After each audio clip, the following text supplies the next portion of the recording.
there on the homework here in just a second, but we're on track. Looks like we are. We're going to finish chapter 1 today. We're going to start chapter 6 today.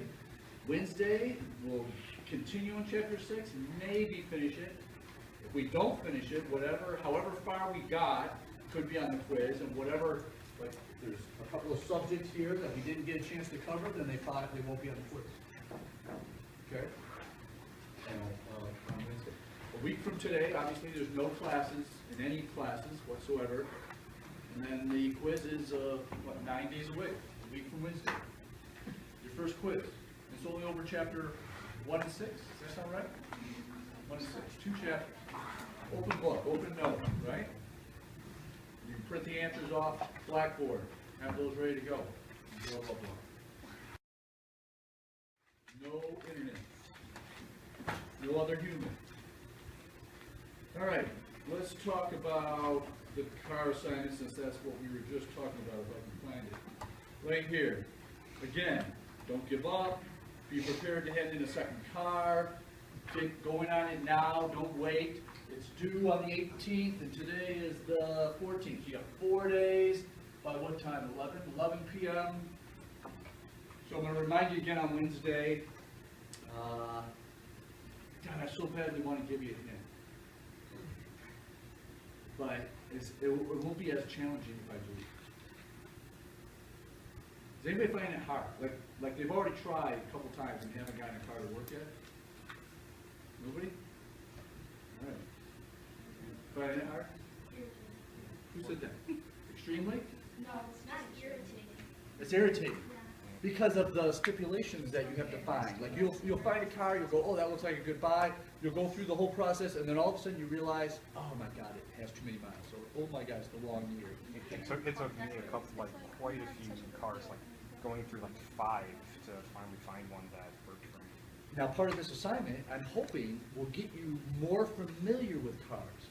And what I mean by that is, I've done this so many times that I can start looking at cars on, let's say, Craigslist.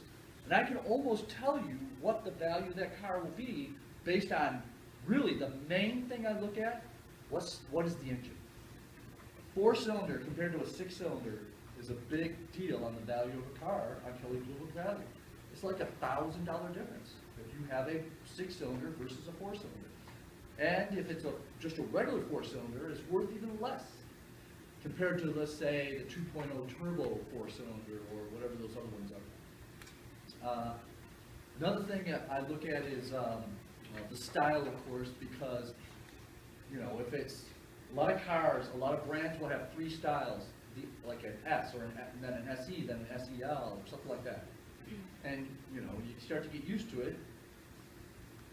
You start to realize, okay, this is what this would be worth, this would this be worth. After you've looked up like 10 different cars, you automatically start getting more familiar as to whether you're looking at a car that might be at a good price. For example, you're looking at a car and you see the price is, I don't know, $17,000. But you've looked at so many, it's a 4-cylinder and it's 2017 or 18, and you've looked at so many now that are 4-cylinder 2017, 18, that none of them have come through in that price range. So you tend to now start skipping that one until you find one that's all of a sudden at $14,000. You go, okay, I'll do the work now on this one. So that's kind of part of the whole point of this assignment, is getting you more familiar with cars and what may be a good value and not a good value. Again, this is all about discovering what's a good value. Because if you implement this after you graduate, if you're anything like me, the first major purchase I made after I graduated was a new car. And that was the biggest mistake. The amount of money that it lost in just the first little bit of time is just so huge that I really look back and wish someone else had eaten that depreciation. And so this is kind of one of the main points of this exercise, is that getting you to realize, okay, I'm making more money in my whole life, and yes, I'd like to have a new car. And in my case, what motivated me is my car always broke down before I graduated from college. I mean, I had to constantly be wondering where I'm going to get the money to get my car fixed, because I know it's going to break down again here. It happened like every month when I was in school. And then find somebody you can trust to fix it. So hopefully, this assignment is trying to get you to realize that temptation temptation you're gonna feel when you graduate and you start getting that paycheck from a real job that you needed a degree to get. More money you've ever made in your whole life, that temptation's gonna be there to run out and buy a new car, because all of a sudden they went on sale, and there's these rebates going on. And this exercise, this assignment, hopefully is gonna talk you into saying, okay, I need to buy a car, and I'd like to get a nice car, but it doesn't have to be brand new. And by buying one that already has a significant amount of bumper-to-bumper warranty left, takes the risk out of buying a used car. I don't know what's going on with this weather, but it's causing my allergies to really go crazy today for some reason. Maybe because it's so warm. This is someone who's never had a car warranty still on it. But what exactly is that going to do for you? The warranty is a big deal, because when you're buying a used car, before, bumper-to-bumper warranties, it's already out of warranty. You don't know if that car's any good, and it could break down within 2 to 3 months. You could have a breakdown because you bought a used car that you did not know had problems. And when you buy a car that has a bumper-to-bumper warranty still left on it, my advice is, after you buy it, that you look for anything you can to take that car into the dealership. Yeah, I always take stuff with me because I know I'm going to be there for at least an hour. The dealership usually takes some time. But whatever you say, one time I said, I had to find something. So my exhaust pipe was going through the back bumper where there's a little hole and it wasn't centered. I had to find something, because my philosophy is, when I buy a used car and it has bumper to bumper, I want to find something that can take it in, because when they have you when you go into the dealership, whatever they're about to do to the car is free, cost you nothing. And they know that. And so not only are they going to fix that center that tailpipe, and they're going to charge General Motors or whoever the manufacturer of that car is, and they're going to get paid for it, but they're going to look through everything on that car for me. Because this is my first time being there, and they're my local dealership, and they know it's under warranty, and anything that happens, I'm coming to them. So they look through everything. And they find something, they know it's under warranty. Hey, we found this. Do you want to get it fixed? It's not going to cost you anything. Yes. Yes. They'll look for everything. They'll make sure it's in line. They'll make sure everything's balanced. They'll check all your levels, because it's bumper-to-bumper warranty, and they're so happy you came by. That takes the risk out of buying a used car. That's why that's another point of this whole assignment is you don't have to buy a new car. The next point is, this assignment is trying to get you to use what's called what I'm calling a benchmark to compare different cars to. Hey, I'm looking at a 2018 Chrysler. I'm looking at a 2017 Chevrolet. I like both of these cars. And here's a third one I really like, but I don't know which one to buy. When you get it down to 2 or 3 cars, if you're actually going to do this in real life, that's when you go to the benchmark and you figure out which one's the best value. Whichever one's price is significantly below the benchmark, which in this case we're using private party, very good, Kelley Blue Book battery. We're staying consistent so the benchmark will be consistent with every car you're looking up. It should then help you make the decision which one to buy. Because the goal here is to buy the car that is the most significant below the benchmark. Because then, while you're owning it, it is depreciating slower than the other cars you almost bought. And that's the whole thing. When you buy a car, and you may only own it for 2 to 4 to 5 years, that may be all the time you own it. If you buy a new car and you go to resell it, you're going to possibly not be able to sell it for what you owe on it. Because that's how fast a car depreciates. It doesn't keep up with the payments you're making in the first couple of years. Car payments are on what's called an amortized schedule, and which makes it so that the person taking the loan out has the same car payment every month for the life of the loan. Your payment's always, if your payment's $220, it'll be $220 every single month. But the amount of that $220 that goes towards paying the car off and the amount going to interest changes every single month. And that first month payment, a whole bunch of your payments going to interest, and a little bit of your payments going to principal. And each month that goes by, a little more of your payments going to principal, and a little less is going to interest. But usually for the whole first part of that loan, most of your payments going to interest. And so what you owe on the loan is only going down a little slow, but the car is losing value faster. You go to resell your car after 3 years, and you realize, oh my God, I'm not even going to get what I owe on it. That if I sell this car, then I'm gonna have to make another payment just to pay off the loan because I had to sell it for less than what I owe. That's a very common situation for a lot of people. And what they'll do is, I don't wanna make that payment. I'm gonna go trade it in, which is far worse decision. But they don't wanna deal with making that last payment because they have to sell it for less than what they owe. So they go to trade it in, and the dealership that you're trading it in at says, oh, we'll throw that into the new lease or new loan. And what happens is, now your payment's, whatever it is, let's say it's $240 a month. But you borrowed more than what even the purchase price of the car that you just traded in on, because they took the part of the loan that you still owe for what the value is that they gave you for your car, and they rolled it into the new loan. So now you're even farther behind, and then 3 years later you go to sell, and there's no way you're going to be able to sell it for more than what you owe on it, and probably owe so much more than what you are going to be able to sell for that you may not be able to roll it in again to a third loan. Because once you get to a certain point, they can't roll it in. They aren't going to approve a loan that much. That's a loan much bigger than the car you're buying on the next one. So this does the opposite. If you like this system, and you get used to it, and I get emails 2 years after people graduate, and they go, I'm at that point, I'm going to buy a car. Can you please send me the information about that assignment we had 2 years ago, because I don't want to buy a new car, I want to buy a car that's going to depreciate slowly.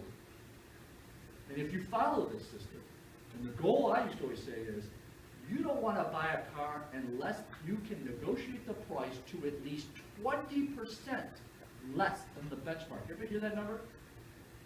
I sometimes used to shoot for 30%.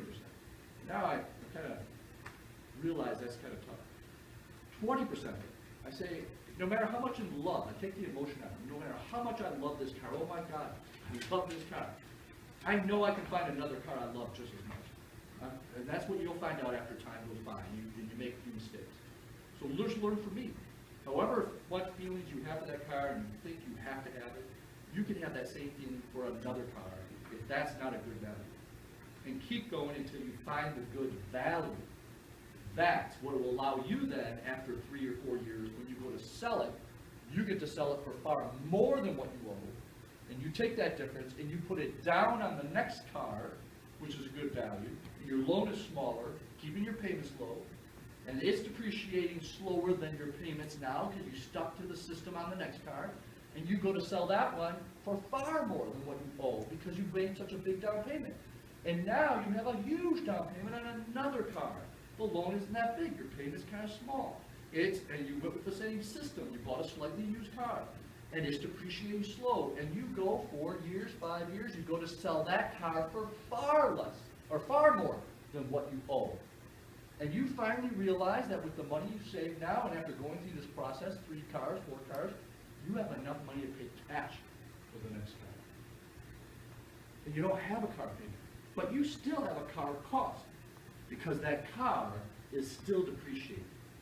But this assignment is all about helping you figure out a way to keep that depreciation as low as possible. Now I want to give you an example. I've been doing this exact thing that I'm teaching you for, I'm going to say, over 20 years at least. And almost every time, my car depreciation, doing it this way, because I'm at the point now where I pay cash for every car. You know, I got past all those first couple of cars. And I've gotten the depreciation, even with a luxury car, down to between $80 and $115 a month. And that's the same as a car payment, but I'm not making a payment. The car's just losing value. But that's what all it cost me, compared to somebody who has a car payment for $220. Hey, this Chevrolet Cruze, I got a car payment of $175. Hey, here's my Lincoln Continental that's losing value of only $100 a month because I bought it. It used to be a rental. But I don't care, because I got a great deal on it. More than 20% below. And it's depreciating very slow because of that. You get it? I don't have a Lincoln Continental. I was just using that as a hypothetical example. So how long does it usually take for you, I'm sorry, how long does it usually take for you to Get to the point? Not to get to the point where you're reaching that 20% value, but instead, how long does it take you to find a car that has reached that 20% value? Here's the hard part. I know it takes time. And so I start looking for a car before I need a car, because I know it takes time. And I'm so much take this to an extreme, this assignment to an extreme, to that I'm shooting for the 20 to 30% below the benchmark, then I will have to look at probably several hundred cars before I find that great deal that I feel confident that it hasn't been in a major accident, it has this bumper-to-bumper warranty. And by the way, that's my number one rule. No matter what car you're buying, don't ever buy a car without getting that VIN number, calling the local dealership that the brand of that car is, read the VIN number to the service department, and they'll tell you a whole bunch of things about that car, and they're more than happy to tell you about that car because they know they're your local dealership. And this is how I always start the conversation. Hey, I'm about to buy a Ford, and you're my closest Ford dealership, so I'll be bringing it to you. We'll have bumper-to-bumper warranty. I have the VIN number. Before I buy it, can you look up and see when it went into service, for example? Because then I know exactly how long I have on the bumper, or on the warranty, bumper-to-bumper warranty. It's all based on the date the dealership has in its system when that car went into service. And that is 3 years or 4 years or 5 years. And then that starts the conversation going. They go and they take the VIN, they look it up, they get back on the phone, and they start telling me all things about the car. I've had one dealership say, hey, let me run a Carfax for you, free. What's your email? Send me a Carfax. I can see everything. They told me when it went into service. They said it had been serviced on these dates, and these dates. It had oil changes through a dealership. We have records if it went to a dealership. And this date, the bumper-to-bumper is still good until this date. And if you bring it into us, it costs you nothing to get anything fixed. Nothing, because it has bumper-to-bumper warranty. That's what this assignment's all about. And so, and that's my advice, no matter what you're buying, even if you're following these rules or not, get that VIN number, call the local dealership, ask for the service department, and ask for some information about that using the VIN, and you'll learn all kinds of things before you buy a car, just to make sure. Because there is a dealership in Detroit that I set on instructions you can't use called Roadrunner. They're infamous for not telling anybody that the car they're selling you does not have the manufacturer's bumper-to-bumper warranty. That it had been in such a bad wreck that the bumper-to-bumper warranty got null and voided, and that the warranty that's on it is a warranty they're providing from Sam down the road. I'm making that part up. From this dealership, from this repair person down the road, that if you live in Flint, you got to drive to Detroit to have work done at so-and-so's down the road if something goes wrong in the first 90 days. And they don't let you know till the last minute. By the way, it doesn't have. It's a rebuilt title. They sell a lot of rebuilt title cars without letting anybody know they're rebuilt titles. So that's what you got to watch out for, and that's why you get the VIN number. Because when you tell the dealership, the local dealership, the VIN number, they'll know right away when they put it into the system if it's been a rebuilt or salvage title. Because they will know right away that it no longer has the bumper-to-bumper warranty and that you will not get free work done there. And that's how you protect yourself. So there it is. Any questions about the assignment? I want to emphasize, I'm sorry, go ahead. How does the lease respect? We're about to talk about that. Chapter 6, number 1 subject, buy versus lease. And I was going to ask something. Another mistake some of you are making is, it's very easy to find a car that's overpriced. The asking price is overpriced. That's not what this assignment's about. Don't hand in a car whose price is over the KBB value by 5% or more.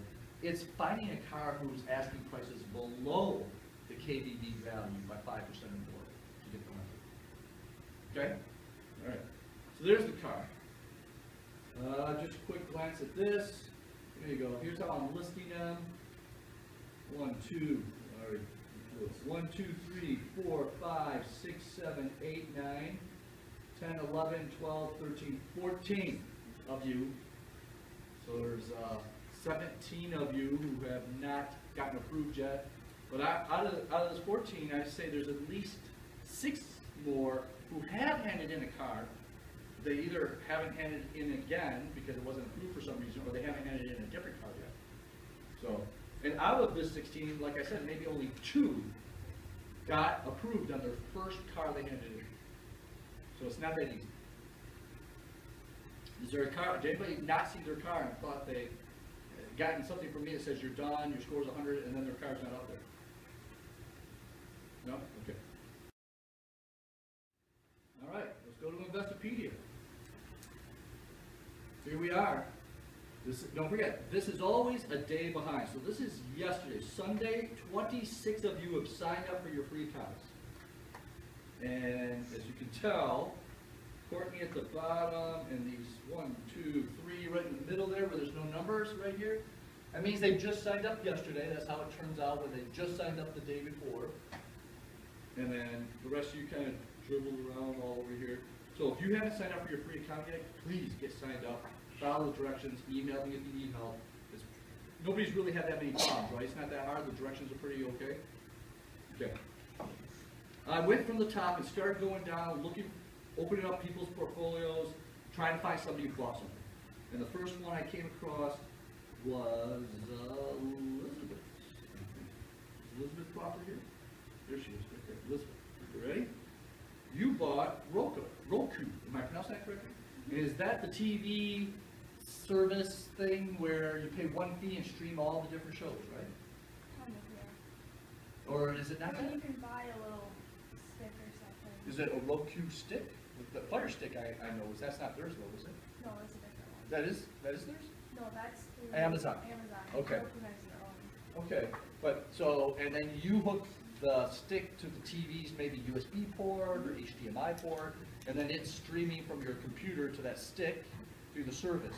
But you're on your computer picking what you want to watch and stuff, right? Yep. I've never used it. Anybody else ever used this? A couple, that's it. So is this an up-and-coming service, or is this an old-time, always using it service? Been around a couple of years. It's been around a couple of years, but is it still, you think it's still gaining ground? Are people picking up on this? Is this a replaced cable, for example? Would somebody do this? Like I don't pay cable TV now. Guys, been like, I think I'm on my almost end of my 3rd year. So think about how much I saved. My bill was like 60 something a month maybe for the TV portion, times 12 times probably 30, 34 months at this point. That's a lot of savings. And what did I replace it with? With this antenna with a cable hooked onto my TV. And because I have the antenna placed at just the right spot at my house, I'm getting 50 channels out of the air. You get your major networks, ABC, and there's like 3 to 6 ABCs. CBS, 3 to 6 of those, Fox, and so on. And when, you know, channel 12, local channel 12, well, there's channel 12.1, 12.2, 12.3. Now, Roku does not play the local channels, just the stuff you would be on cable, right? Or is it just movies and content? Well, but you can get Sling through it. You can do YouTube. What's Sling? It's another streaming. Streaming? Yeah, like Okay. Netflix and all that. Wait. So this isn't just like Netflix. This is something that Netflix can be streamed through. So this is a hardware device that allows you to stream. It just allows you to hook up to your TV from your computer. That's all it does. Is that what you're saying? Through like Wi-Fi and stuff. It's like cable without cables. Yeah, Your but TV into a it's smart just, TV. so their whole thing is just the hardware portion? You mean, something that everybody could do, just take a computer and hook it up to the TV, and this is doing the same thing, but you're not hooking the computer up? Correct, yes, exactly. Well, that's lazy. How can this stick around? That doesn't make sense. Boy, did you make any money off this? Oh, you lost $72 today. This is bad. That's not just losing 1%, by the way. Yeah, that's losing 3.5% one day. I don't know what's going on with them, but did the overall market lose 3.5% today? No? Did it? No, they didn't lose 0.5%, did it? Or 0.25%. So, now, what should she do? This is the tough part when you own stock in real life. Oh my God, look how much money I lost. Should I sell it? I don't want to lose any more money. Or should I buy more? Because after losing 3.5% in one day, something's got to come back eventually. So is this maybe a buying opportunity because it lost a lot more? Or is something really bad going on that people are realizing, hey, I'm buying something where I could just have an extra laptop and put it in and hook it up to the TV and do the same thing. Unless this has a remote. So this could be the extra lazy Roku where you get to stay in bed and use your remote to change streams. Is that possibly the advantage of this? Ah, but you could do that with your computer. By the way, KODI.TV. I'll put it up here. Oh, I lost my pen. KODI.TV. Then after you download and install it on your computer, go to YouTube and learn how to install, I can't remember what these things are called, the resources or whatever it's called, so you can watch anything. Using your phone as a remote, by the way. You just hook your computer up to the TV, so it does the same thing, but absolutely free. And there's parts of it probably, if you download the right stuff, repositories, if you get one of these repositories, you're probably breaking the law. So I just want to make sure you realize this could be bad. The part about watching TV, if you do the repository out of this, is not breaking the law. It's already gone to court in New York, someone was trying to da-da-da-da-da. Watching TV is not. But watching movies that are still out in the theater or haven't even come out in the theater yet that this provides, that part's possibly not good. So maybe don't do it. And what I mean before they come out in the theaters, because during Academy Award season, there's people who get CDs of the movies before they even come out in theaters so they can vote. Then somebody gets their hands on the movie, on that CD, on that DVD, and it gets out on the internet, and so Cody will pick that up and allow you to watch movies in high definition that before they even come out in the theater. It's unbelievable. All free. So anyway, that's why I don't pay for cable anymore. I had a question here, and then I'll come back over here. Oh, I was just about to ask, like, can you pay it like on your TV or just like on a laptop? If you have a TV that hooks up to the web, I believe you I can. have a smart TV. A smart TV is one that hooks up to the web. Is that correct, you guys? Help me out.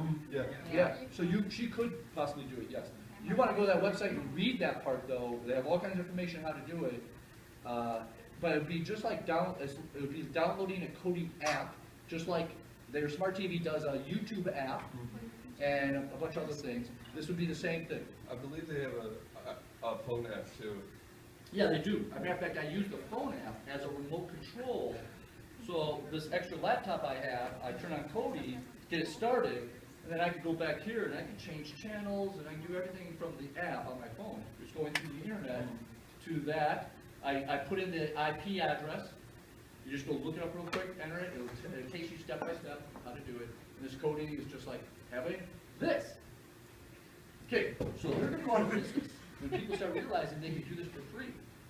Right? I mean, how free is it though? You have to use a laptop. I mean, if you don't have two laptops, your laptop's going to be busy next to your TV instead of using it while you're watching TV.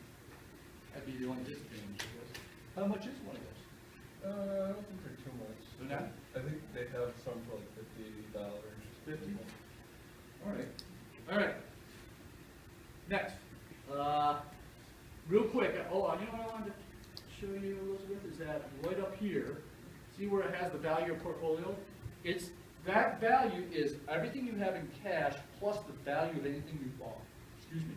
Now notice she lost $72, but I can tell there that it's down $79. Why is her portfolio down 79 when she only lost 72? The fee to buy the stock was $7. So that's why she's down 79. Now, I want to go to, wait a minute, Jeremy Chapman, where are you? Jeremy, you ready? Okay, ABMD, I've never heard of this, so I had to look it up, and it's a biomed, I guess is how you pronounce it, I guess? Yeah. A biomed. It's a new thing that my brother's like a heart specialist. I was going to say, I read a little headline about the manufacturer, was it a heart pump? Yeah, that's to do with like left ventricular contraction. So this is how you heard about it through your brother? My brother deals with that stuff and he's over the moon about it and stuff and he's like a world about it. But the only bad part about this, hang on a minute, let me go back here. Where's your portfolio? Right here. Notice you're down $3, let's call it, right? But the stock is up, hang on a minute. The stock is up $17. So how could his portfolio be down, what did I say, $3 when he's gained $17 today? Why is that? How much did it cost him to get into it? $6.99 supposedly. he accidentally did a limit trade instead of a market trade. Remember we talked about this? That if you accidentally do a limit trade, even though we haven't gotten to that point yet, you're going to be charged a heavy fee because we aren't at that point yet. Did you even realize you did a limit trade? No, I actually did it on purpose. Oh, you did? It's very volatile after hours. So what you're, well, a limit trade won't work after hours. I didn't know that until after hours. Oh. You set it up, what he did is he said, I'd like to buy this stock, and he set it at a certain price, and he said, if it falls below or to or below this price, count me in, right? Had it all set up. And once they hit that price it bought, which was this afternoon, I think, Yeah, I did it one. one or something. You set it up maybe in the morning or days before? No, I just set it up like 3 minutes later, it dropped down after I got it to like 1 second. Oh, you mean it's because you sold it? No, you're still in it. No, I didn't sell it. No, oh, you're saying I you, set up a limit underneath what it was currently when I was looking. and it totally took 3 minutes then for the Yeah. transaction to take place. So you almost really could say to yourself, wow, if I would have waited 3 minutes, I could have bought market and saved a whole bunch of commission, right? But you didn't know the price of the commission on limit? No, I wasn't, I was shorted after hours, it goes up like $30 at random. You keep saying you're shorted after hours, Yeah. but it won't, it's not, this game won't do any transactions after hours. I know, I'm talking about American, I'm using like my knowledge from American. Oh, you're doing this in real life at the same time? Yeah. Oh, okay, now got it. All right, okay. All right. Anyway, so the fee was like $20, I think, and I think that's why you're seeing a difference. I can't remember what the fee is, $19.99, I think, instead of $7. And the fee will be dropped down to like $12 after we cover how to use the limits, okay? So, I actually turned it off, but from previous semesters, I realized even when you turn off limits, it doesn't turn off, so that's why I set that price high, in case someone said, oh, I'm still gonna do a limit. You wanted to do a limit too, and this is why we talked about it during the lecture, I think, I was sharing the lecture before, I can't remember. All right, let's get to the good stuff. By the way, the market, I'm going back real quick. If someone says, I don't know what to buy, I always recommend Yahoo Finance. In the morning, you'll see biggest movers down here. What do we got here? What do they call it? Most actives, for example. Where's the biggest? There's some down here like top performers or doing the worst. Like some of my past students have said, darn, you're going too fast, I can't find it. Stock losers. Some of my students have said, I go to the losers instead of the winners for the day. And in the morning, if I see one that's down 9% in one couple hours when the market opens, I look for news. This is a student for me. I look for news. And if I don't see any news to justify why this is down 9% in the first couple hours when the market opens, I'll buy it. Because something that falls that fast has got to come back up unless there's some special thing going on, and it would be in the news. And it kind of works for them sometimes. Test it before you put too much money on it. But, and then some students said, oh, I look in the morning to find the biggest gainers off of Yahoo Finance. And when I see one that's gained already 1%, and the market's only been open a little while, you know, they say, you know, there's something going on with this one. So they buy in right away in the morning, and they'll watch it a little bit, and then they'll sell it after they've made significant enough money to be more than the fee that cost to get in. So there's some hints for this a little bit, is that you could look here to try to make some decisions maybe on what to buy for that first purchase. Because you have to do 2 before the end of the month. 2 transactions, which means a buy and a buy, or a buy and a sell. How fast did you say we can buy and sell? Like You have to wait 3 hours, I think. 3 hours? You have to wait at least 3 hours, I believe that's what it said there. And does it? So if you say you want to like buy some now, does it calculate it all at that moment, or does it have like a waiting period after you put in the request? On your history, it tells you the exact time you bought something. Is this history? No, let's put a history on this one. This portfolio. It will tell you exactly when you bought it, and it will be. This is what obviously the software must be looking at to determine whether the 3 hours are up or not. So if you're wondering if the 3 hours are up, 1:57 p.m. You know, wait. You'll know. It'll probably say no. If you try to do a trade, it'll say no. The time hasn't passed yet. Does everybody know what he's asking about? If you buy a stock, you have to at least keep it 3 hours before the system will let you resell it. And if you recall from the last lecture, I set that up because some students realized that sometimes Yahoo Finance and Investopedia have 5-minute gap, and you can see the prices 5 minutes ahead of what the real price is on Investopedia compared to or on Yahoo compared to Investopedia. So if you go to buy in Investopedia, something you know is going to go up, you watch it go up, then you sell it, and the student kept doing that, and he put him in Martha Stewart jail. All right, let's go. No questions. We'll finish off chapter 1 with a couple of short things that I skipped. One was opportunity cost. Do I have that on here? Right at the top. Opportunity cost. An opportunity cost is what's being exchanged for the decision. And sometimes it's not just the a cost in money, but that's the usual way we evaluate it. Now, the example I can think of off the top of my head real quick is you work somewhere. You're going to school, so you get paid hourly, maybe you work 20, 30 hours a week, and you have a chance to go to this concert, came out of the blue, you gotta buy the concert ticket, somebody can go, it's tomorrow, but you're scheduled to work. You somehow get out of working, but it's not like you get to pick up someone's shift, you just don't get paid because you're not gonna go to work, you got someone to pick up your shift. You go to the concert. When you say, yeah, the concert costs 20 bucks for the ticket, it's really cost you more because there's an opportunity cost because you gave up working that night where you would have been paid blanky blank amount of money to go to the concert. So it wasn't just the cost of the ticket to go to this concert, it was the opportunity cost that you gave pass by because you were supposed to work that night and now you're not going to get that money. So that's the additional cost. That's what opportunity cost means. Right? One more quick example. You've got money in an investment earning 5% interest. And now you're pulling that money out of that investment to make a down payment on a car. That down payment on the car would have still been in that investment had you not bought that car in 5%. And how long did you own the car? Let's say 3 years. That down payment times 5% times 3 years is the opportunity cost that you lost out on because it's no longer making money at 5%. It's now been used as a car down payment. So that's opportunity cost when it comes to car buying. I'm going to jump down to simple interest. Again, I got to look up, I'm going to slide 14 if you printed.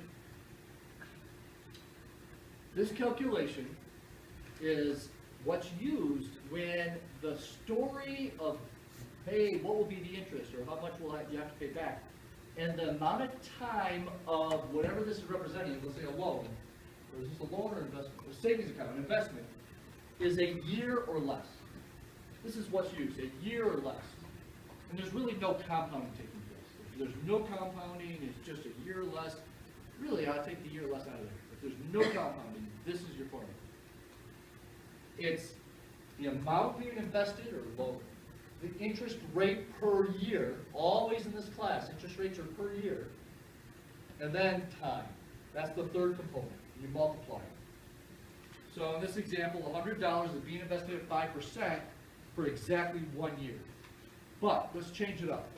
$500 being invested at 4%, which would be 0.04 if you want to use decimals, so times, but this investment's only 9 months long. So what would time be? Remember, time always has to be based on a year. So how would you represent time if this investment's only 9 months? 7.5. Point what? 7.5. 7.5, because you're saying 9 months out of 12 is 3/4 of a year. Yep, 9 months out of 12. Theirs represents a year. It's a portion of a year, which 9 over 12 is the same as 0.75. So there would be the time component. Okay? Same investment, same interest rate, half a year. What are you multiplying by here? Point what? 0.5, because it's a half year. 6 months over 12 is 0.5. Get it? Okay, now, here comes the hardest part of this chapter, which is present value, future value. I introduced you to them last week. Time value of money, blah, blah, blah. I want to go, I found a couple examples in the book that I want to highlight. We're going to go to page 13, if you have the 5th edition, and bring it up on the screen. So if you have a different edition, look for this page. What did I say? 13? There it is.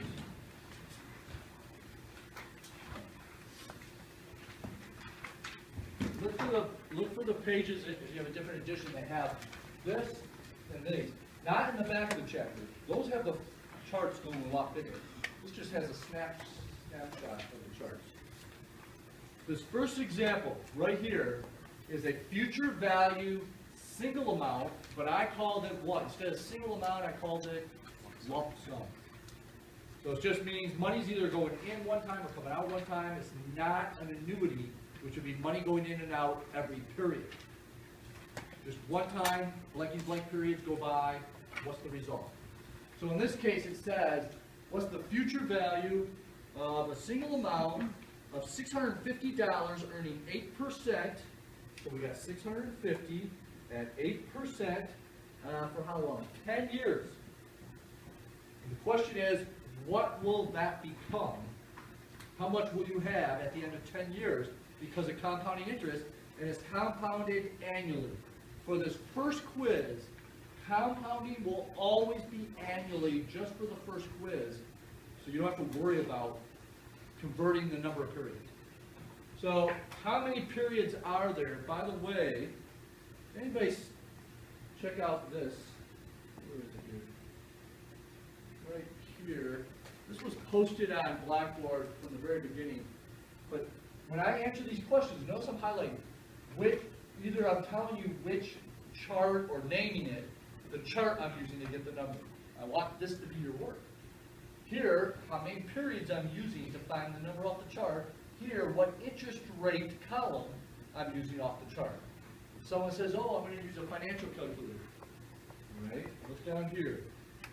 Right here shows you how you would use your financial calculator to solve a future value lump sum. And this is the work I want you to put on your answer if you're using the calculator. Say what you entered in PV, 650, PV, comma, 8, I/Y, whichever key you hit. 10 is my N, write that down. And then whatever answer you get off your calculator, give me the answer. But your work is what you entered into the financial calculator. And then some people like to use the formula. And that's fine, but show me the work, just like this. So what these pages are doing is showing you what kind of work is expected for each of these, except for this one. This kind of shows you, but not exactly. And that's why I'm pointing out the way I want the answer. I want the work to be the same no matter which way you solve this. So if you're using the chart, it's which chart did you use, which interest rate column did you use, which row number of periods did you use to get your answer, and what was the number off the chart. So there's your work if you do it that way. So the 650, 8%, 10 years. Notice what it says here in this part where we're using the chart. It says that'll be exhibit A, because there's two future value tables, there's two present value tables, each of them have a lump sum or single amount, and each of them have an annuity, which means an amount every period, either going in or taken out. So those are the four charts. And when you read the problem, you got to say, is this asking me about a future value or a value today? What is the question I have to answer? What it's worth today, or what it will be worth in the future? That gets you down to two charts. And then you say, is there money being taken in or being put in or taken out every period? If there isn't, you know it's a lump sum. If there is, you know it's annuity. Good. Are we allowed to use a financial calculator? Yes. Yeah. But you have to give me this work. Okay. If you're using a financial calculator, you guys say, write down and write the key that you use, PV, whatever the keys are on yours. Okay. So we're going to use 8%, 10 periods. We go to the table in the back of chapter 1. There's a little snapshot at the top. And you notice the 8% column right there. The row, 10 periods. There's the number we use. We take the amount being invested, multiply it times 2.159, and it says that $650 in 10 years will become $1,403. So more than double. in 10 years at that rate. And it makes interest on interest at the end of every year. So that's compounding. All right, let's go to another one. This one's going to be future value annuity. I'm going right there. Matter of fact, I think it starts on this page. Go back here. Right here. You're going to deposit 50. Oh, I'm sorry. I want to stay on the same one with each of these. Almost forgot.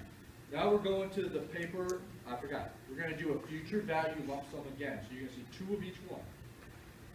This one says if you spend $300 on for corn, if you spent $300 for corn in a year's time, it just seems odd that we're spending $300 on corn, but what amount would that same corn cost per year after prices increase 3% a year, meaning compounded annually, for 4 years? So it's 3%, 4 years, and how much did we spend on corn? $300.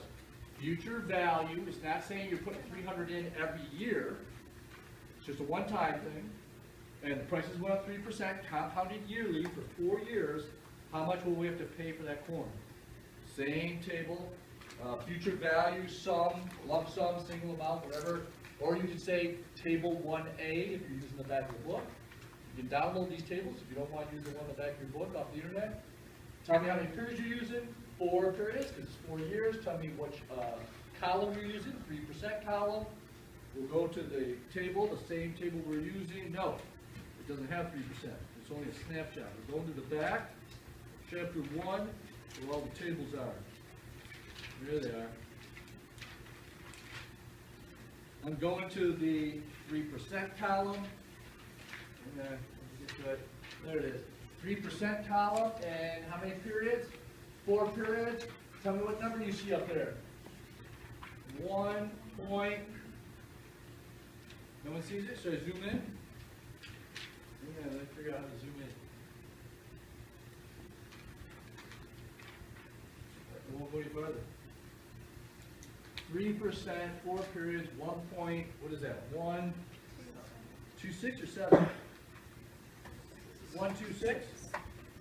We multiply 300 by 1.126. That's what the answer. We got it. We multiply 300 by 1.126. That 300 will turn into $337.80 after 4 years. That's how much we'll just spend on the corn because it was just like an investment. Well, it's money we spent instead of investing. All right, so now we go back to the book. We are going to go now to future value of annuity. All right. Ready? Now here's the annuity. You're investing $50 every year, so it's $50 each year times 7%. The question says,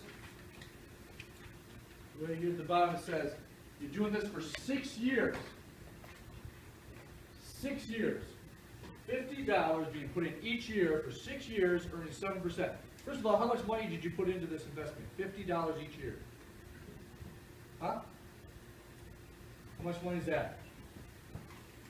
$300. So your answer should be less or more than $300 if you're putting $50 into an account that's earning 7% each year in 6 years. More. It's going to earn interest along the way. And sure enough, we go to the table, a little snapshot. The second table down is future value of annuity. It's 7%, 6 years. There's the number, 7.153. Much bigger number than a lump sum because we're multiplying the $50 times 7.153. Is that what that is? 153. We multiply. It's going to be slightly more than 300. As a matter of fact, it turns into, right there, 7.153 comes out to, it doesn't say. How much? That's $355 and some change. Anybody? $357.65. $357.65. Well, it says it where? They're pointing. Yeah, on the screen. Beginning of the line. Ah, thank you. Thank you. 350. So, everybody get it? No. Going back and forth is going to be too hard, but we go. This is future value annuity example. If you plan to deposit $40 annually for 10 years, there it is, annually is the key word, is going in there every year for 10 years, 8% compounded annually, what will be, how much will you have at the end of 4 years? How much was put in there? $40 at the end of every year for 10 years, how much was put in? 400, and then your answer should be more than that, because you go to the table 1B at the back of chapter 1, and you go to the row for 10 periods, column for 8%, 14.487. You're putting $40 in each year for 10 years, it will turn into $579.48. All right. Present value. We're going to the very bottom of page 14. If you want $1,000 5 years from now, you want $1,000 in 5 years for some reason, and you're going to put money in an account that earns 5%, and how many years? 5 years, 5%.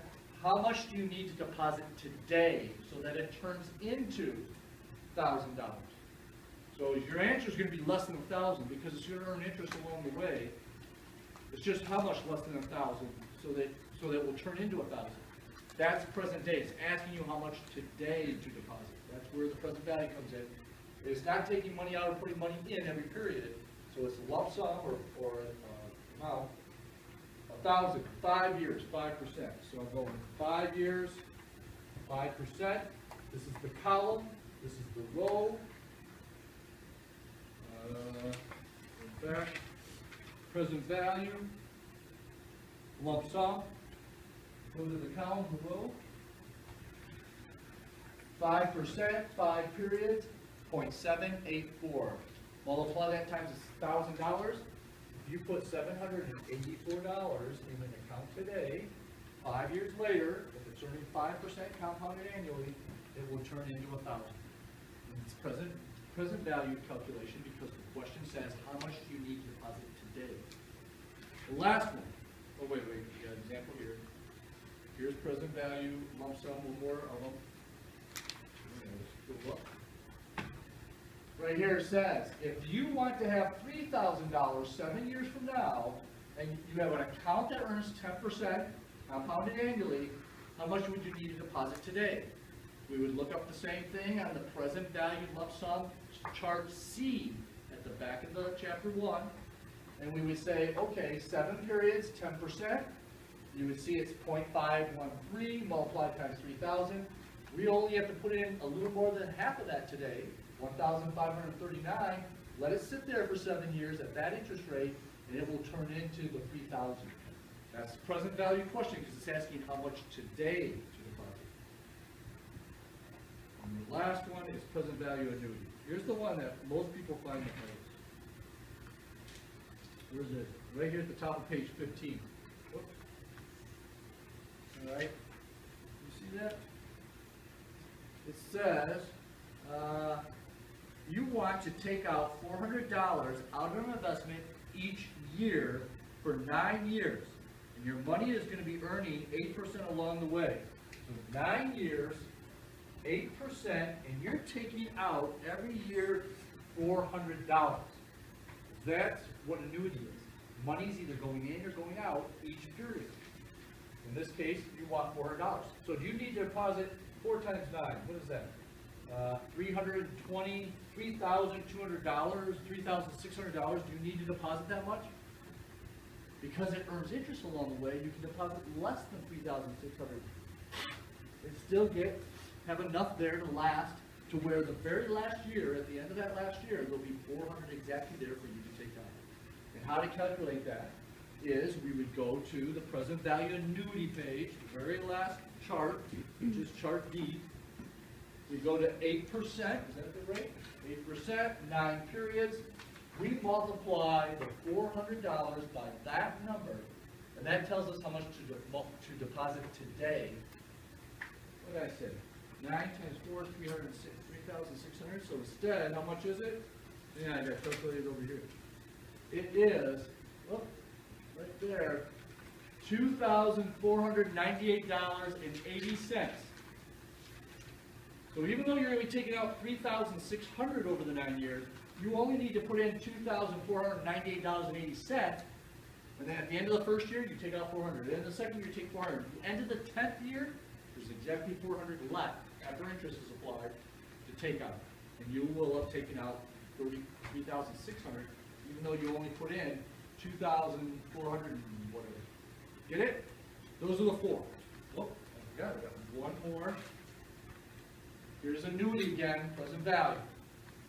If you wish to withdraw $100 each year for 10 years, so now we got 10 years, this is $100 each year.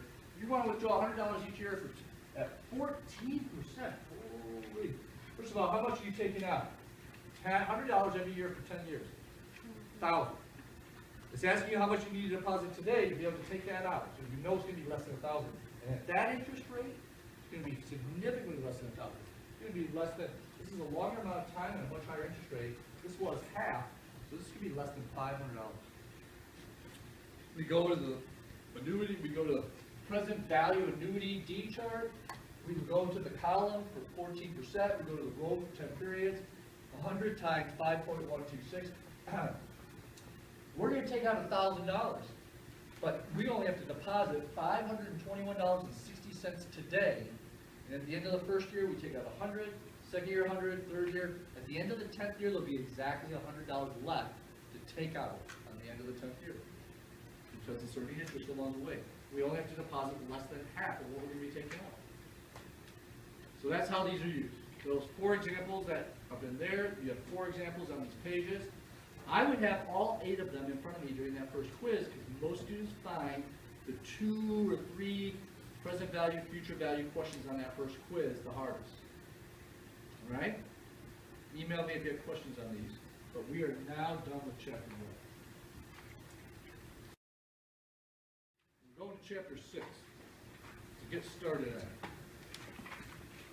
What's chapter 6? It's all about buying a vehicle and or other major purchases. It's before I get to purchase strategies and things about buying a car, my 10% rule. Let me highlight this one. This is not in your book, so the only way you're going to be able to prepare for the quiz on this one is either you look at your notes or you watch the video. But this is the 10% rule when it comes to a car. The old rule is your car payment plus your car insurance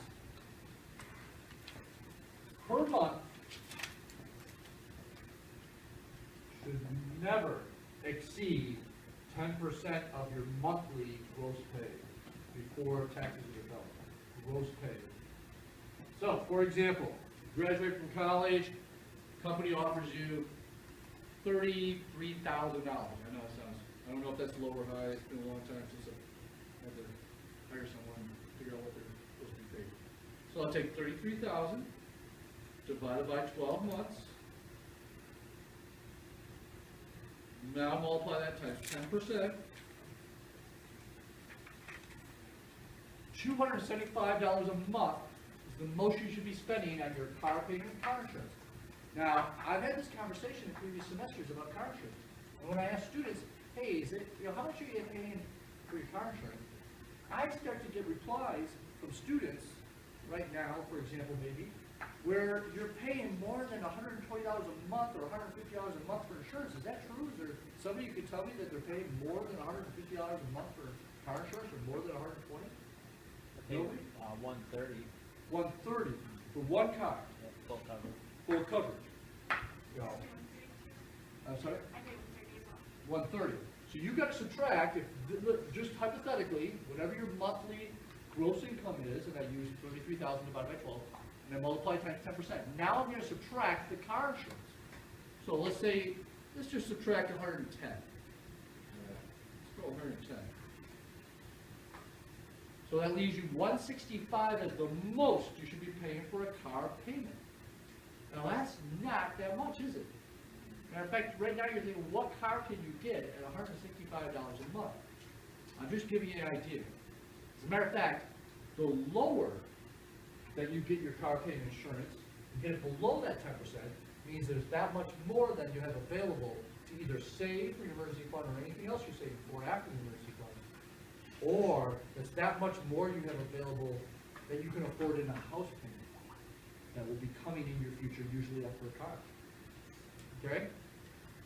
Now, the $103 a month car insurance. What can he do to get that insurance down?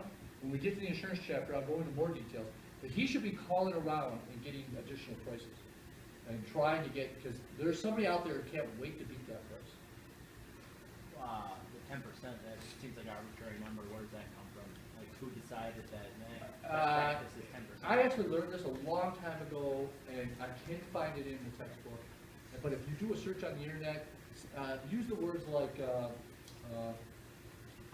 formula based on your pay, the most you should be making for a car payment or stuff like that. You'll see there's all kinds of financial advisory websites who say don't spend more than 10%. Just like in the house, when we get to the house chapter, it says you shouldn't spend more than, it's either 33 or 38, depending if you have other monthly fees.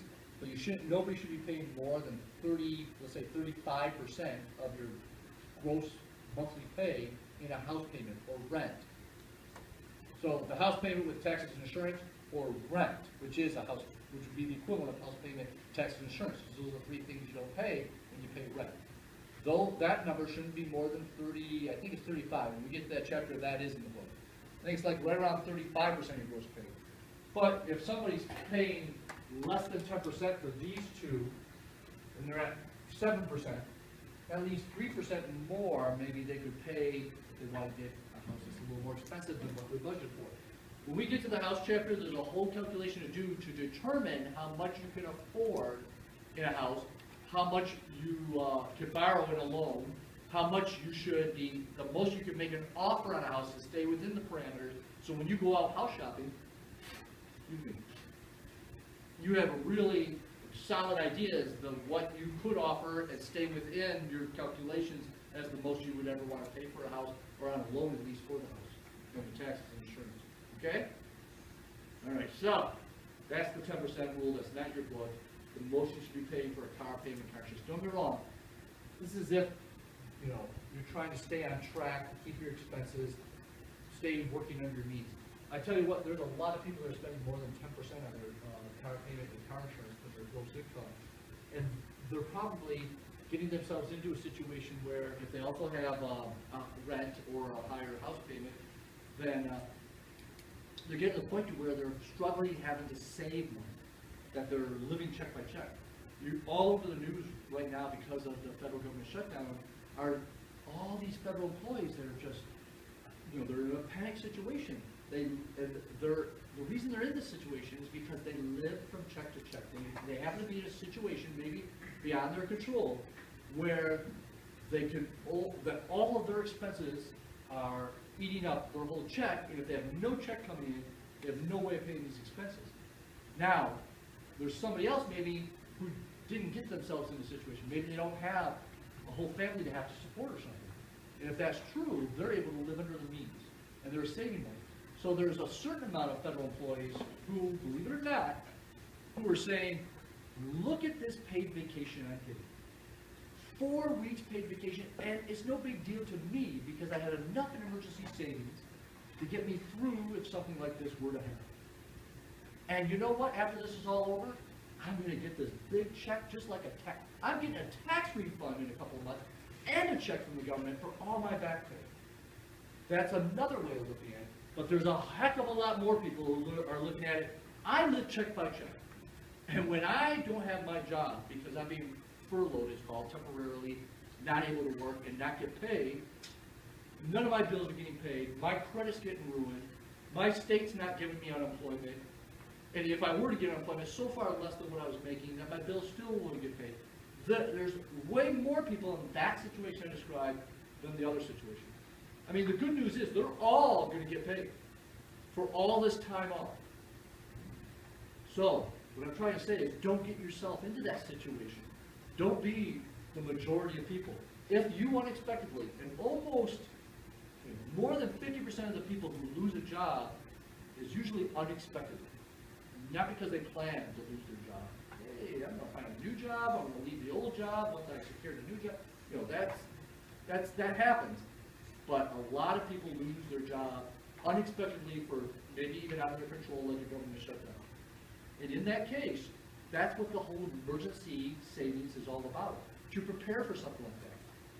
And so everybody will ask me, how much should I save? I say, figure out what your expenses are. If you had no income coming in, what your expenses are that you have to pay every month, and then multiply those monthly expenses by however long you think it would take to find a new job equivalent to what you're making and your responsibilities now. And in an economy like this, most people will say, nah, no more than 3 months. If that's the case, then have a 3-month of expenses emergency fund. There's how much you should have to cover all your expenses for 3 months. When the economy was different, when this class was going on in 2009, 2010, 2011, the economy was very different. And people would say, well, it would take me at least 6 months to find a job equivalent to what I have now. The jobs are so much more scarce. The economy is so different now. So in that kind of an economic situation, you want to start saving and have 6 months of expenses value saved up. And that's when you know you've reached your emergency fund. When you have that many months, however many months you think it would take. On the long side, not on the short side, don't short yourself on an emergency fund, on the long side. Now you have this emergency fund, let's say, 6 months, you know, and you haven't lost your job. And now you've got all 6 months or 3 months or whatever you shoot for. Here's what's going to happen. You're going to have something unexpected coming up. And it's going to cost you money. And you're going to pull it out of the emergency fund. Just don't forget to start saving again to replenish the emergency fund. Because you've got to get that emergency fund back to 3 months or 4 months or 5 months or 6 months or however many months you think it'll take. In this particular economy, there's more jobs than people right now. I know it's hard to believe. That really, a lot of those federal workers don't want to find another job, but they could. The amount of jobs out there is one of the best I've seen in over a decade. So, if somebody said right now, if they have their degree, they have work experience, and they're saying, how long do you think it takes me to find another job like the job I have right now? I would say 3 months at the most, 5, 4, 6 at the very most, if you're being picky. And that's your emergency fund. And the kind of things you're going to spend it on, when you first buy a house in the first 5 to 10 years, you'll probably have 2 emergencies. One's probably going to be the water heater. And the second one's probably going to be either the furnace or the roof. And you don't want it to be the roof. Because I haven't seen a roof get done recently for less than $4,000, $5,000. So, and that may not even be tearing everything off. That may be just adding a layer or something to keep it cheap. So, if your emergency fund, if you got to find the money for a new roof and you didn't plan on it, thank God you got the emergency fund. You thought it was there in case you lose your job, and now you have to get a new roof. You got to get that money back into the emergency fund because you never know when you might lose your job. So there's the 10% rule. Living under your means. That's the max that you should be spending on your car. Transportation. Call it transportation. In most cases, it's car insurance. Not the gas. The gas is a different story. Just the car payment.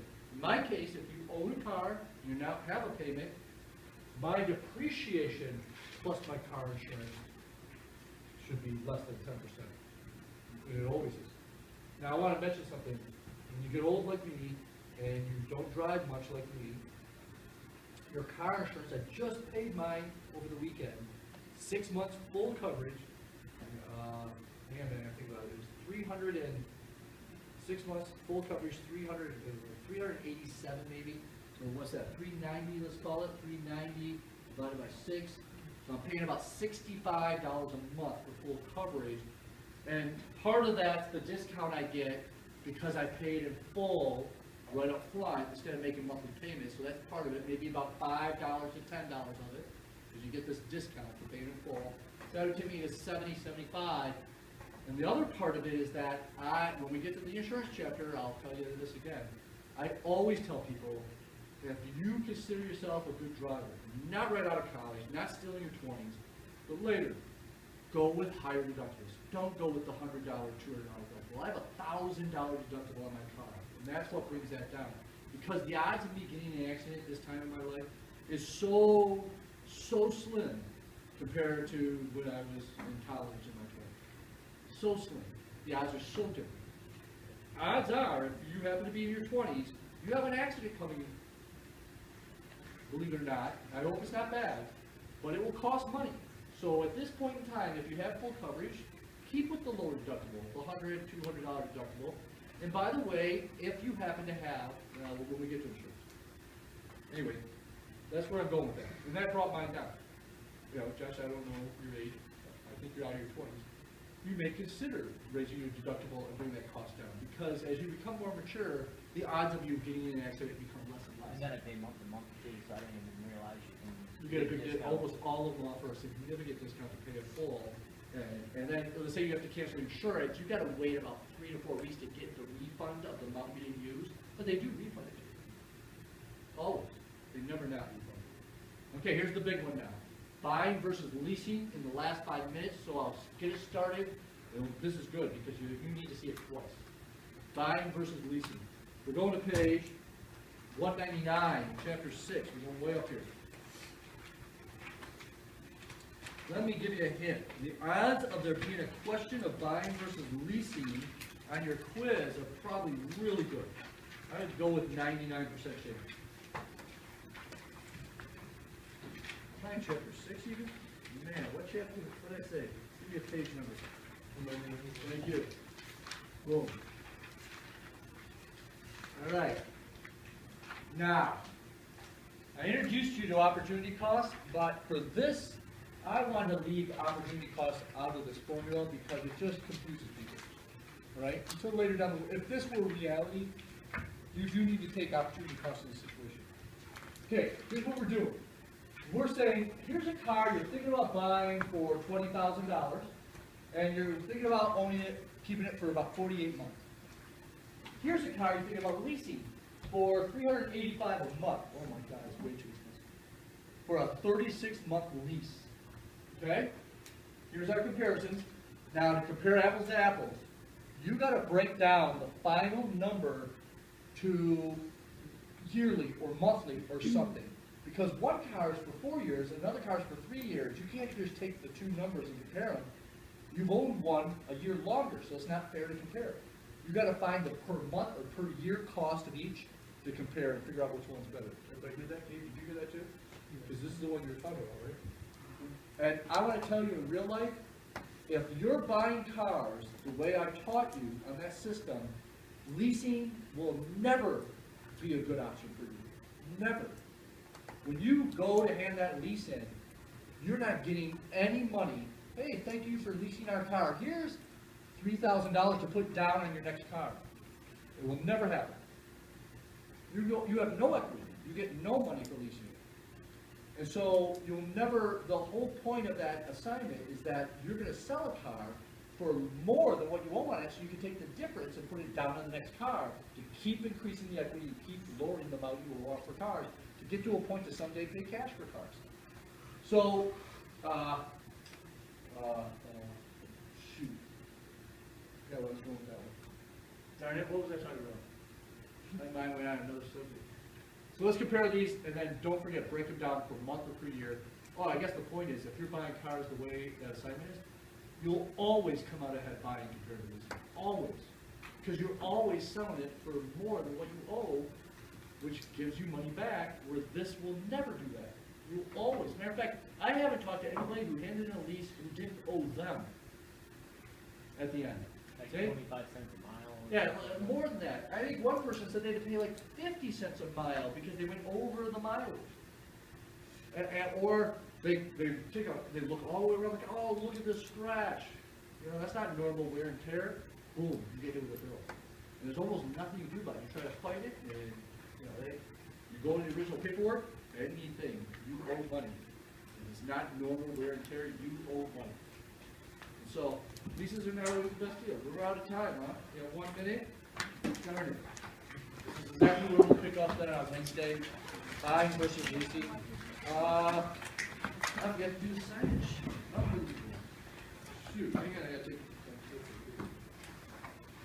All right, I gotta do signage sheet. We're covered.